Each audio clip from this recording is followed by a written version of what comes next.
você que se liga na TV JC, começando mais um Torcida JC Debate, programa que repassa tudo o que aconteceu no fim de semana esportivo, e não foi um fim de semana qualquer. Tivemos dois jogos bem aguardados na Arena Pernambuco, no total quase 50 mil pessoas compareceram à arena nesse fim de semana. No sábado, o empate Náutico e Santa 0-0, 10.947 pessoas foram à arena, e no domingo, num fantástico empate, Sport e Flamengo. O Sport empatou em 3 minutos finais com o Flamengo. 37.615 pessoas foram à arena para assistir Sport 2, Flamengo 2.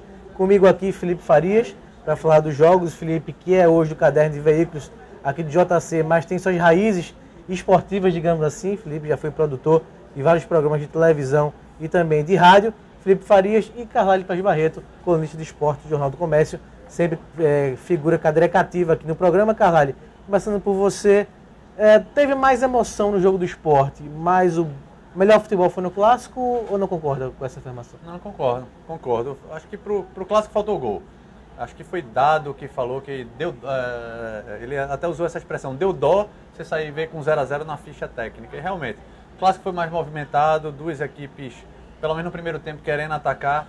No segundo tempo, acho que o Santa Cruz faltou ambição. A ambição que teve o Náutico. Curiosamente, quem estava brigando pelo G4 era o Santa Cruz, e foi o Náutico que tomou para si essa atitude. Já no outro clássico, no duelo de rubro-negros, entre Sport e Flamengo, acho que faltou isso, faltou tudo. O Sport, o Flamengo quis decidir logo no começo, estava cansado, e depois armou uma retranca, deu um nó no meio de campo, e o Eduardo Batista não conseguiu desatar esse nó. Faltando 5 minutos para acabar o jogo, que aí teve essa emoção, mas no futebol bem abaixo do esperado.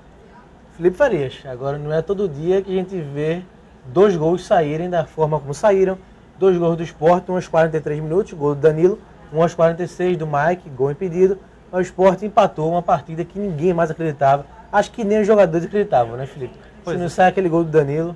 Pois é, a torcida do Sport estava querendo, né, essa entrega dos jogadores do Sport, né? Se falta qualidade para esse elenco, que é muito contestado, não somente pela imprensa, mas por parte da torcida, faltava isso, faltava essa entrega, essa vontade dos jogadores de garra, de se dedicar, e foi isso que aconteceu, né? O Sport conseguiu superar o Flamengo, digamos assim, né? Que o empate para o Sport acabou sendo como uma vitória, mas conseguiu superar graças a essa entrega, essa vontade imposta, principalmente no segundo tempo. Agora, essa entrega só foi no finalzinho, né, Carlalho? Pois é, faltou. O Sport estava mais cansado do que o Flamengo. O Sport não conseguiu jogar. Primeiro, entrou em campo com 4 volantes. E aí eu tiro essa culpa de Eduardo Batista dessa vez, porque não tinha peças à disposição. O único que poderia mudar o panorama era Regis, mas quem viu o jogo de perto viu que ele não aguentava. Ele jogou 25 minutos num grande futebol, mas depois disso ele se apagou. Questão física. E aí eu concordo dessa vez com o Eduardo Batista e botar ele um pouco mais para o final. Atacantes, foram 5 atacantes que desfalcaram o time. 5 atacantes, 4 lesionados e um suspenso. E ele não podia fazer algo não. Gostei até de Joelito, a movimentação dele, a questão tática, ele foi bem. Mas tecnicamente o time todo deixou a desejar. E aí você perguntou a questão física, mas eu já puxei para a parte técnica. Um dos piores jogos de Patrick que eu já vi. René voltando a jogar mal. Duval jogou mal, falhou na marcação. E aí, quando você pensa na superação na parte física, não houve. O Sport, repito, o Flamengo deu um nó no meio de campo. E aí até um pouco mais de raça, garra, não viu. Viu depois que o time fez um gol, o primeiro gol, e aí foi todo pra cima. Agora, se você voltar um pouquinho mais, como saiu esse primeiro gol? Um chutão lá. Não sei se foi de Magrão. Magrão, Mike sofreu uma falta, quase na área, perto da área, e aí Danilo fez um belo gol, mas não foi jogada atrapalhada, o Sport estava morto naquele momento. E essa falha de marcação, o Carlalho citou aí das ausências, né, dos 5 jogadores de ataque. No começo da temporada, o Sport marcava, mas marcava sob pressão, lá na frente, começando a marcação com os atacantes. E talvez com essa ausência dos atacantes, o Sport acabou sofrendo lá atrás. O Sport tem tomado muitos gols nas últimas rodadas. E o Flamengo fez isso, Marcos. O Flamengo viu que o Sport não tinha saída de bola. O que é que fez? Adiantou a marcação. Então era chutão o tempo todo lá para frente. É nítido que há um desgaste muito grande, né, da torcida do Sport com o Eduardo Batista. Eduardo Batista é o alvo principal, eleito pela torcida, por conta dessa queda de rendimento do Sport. A perspectiva para o segundo turno era muito boa, acabou, na prática, está sendo muito ruim, né? O Sport, com esse empate, foi 41 pontos, está 7 à frente da zona de rebaixamento, mas há um desgaste, Carlalho. Eu não sei se o Sport, principalmente o Eduardo Batista, está torcendo para acabar logo esse campeonato. Ele e boa parte da torcida do Sport, porque está vendo, o Sport ainda tem a antepenúltima pior campanha desse retorno. Mas a impressão que dá, se o campeonato fosse estender um pouquinho, mas se tivesse um terceiro turno, o Sport cairia. Então, muita gente machucada, outros pregados fisicamente, e você não vê uma evolução técnica. Sorte do Sport é que o pessoal que está lá no Z4 não está pontuando pouco. O Sport ainda ganhou um ponto, mesmo tendo sido um empate em casa. Mas os 4 que estão na zona de rebaixamento perderam os seus jogos. Então isso é que deu um pouco mais esse fôlego. Mas o Sport tem 2 jogos agora duríssimos.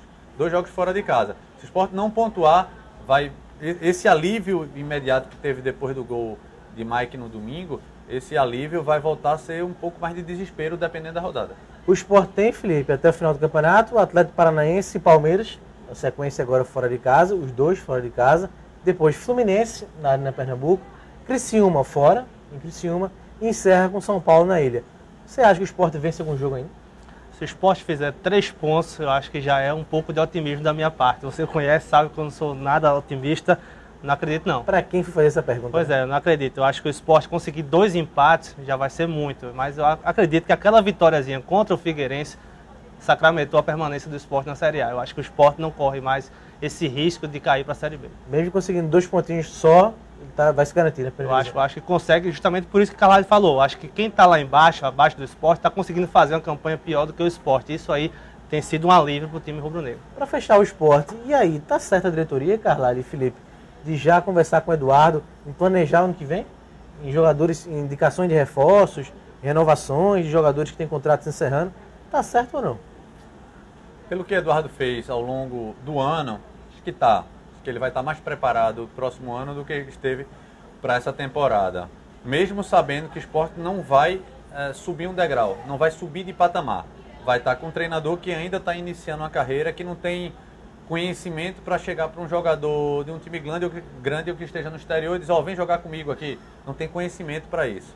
Mas, e além disso, a questão de sentar para conversar, para ver reforços, tem que ter muito cuidado. Porque da primeira vez que isso aconteceu, não foi no começo do ano, quem montou o time não foi Eduardo, mas no meio do ano, quando Eduardo sentou para conversar com a diretoria, vieram 5 jogadores que você não pode qualificar nenhum como reforço. Talvez a exceção do Regis teve o azar de ser lesionado, mas os outros, Mike, Augusto, César, William e Zé Mário não foram reforços. Se você botar na conta também, viu, Carlalho, que o Eduardo Batista barrou o Marcos Aurélio. Ele confidenciou isso no fórum esportivo, que eu participei com ele, e ele disse que não quis o Marcos Aurélio. Então, se depender do Eduardo Batista para montar esse time do Sport, eu acho que a diretoria do Sport tem que tomar muito cuidado e dar total autonomia para ele.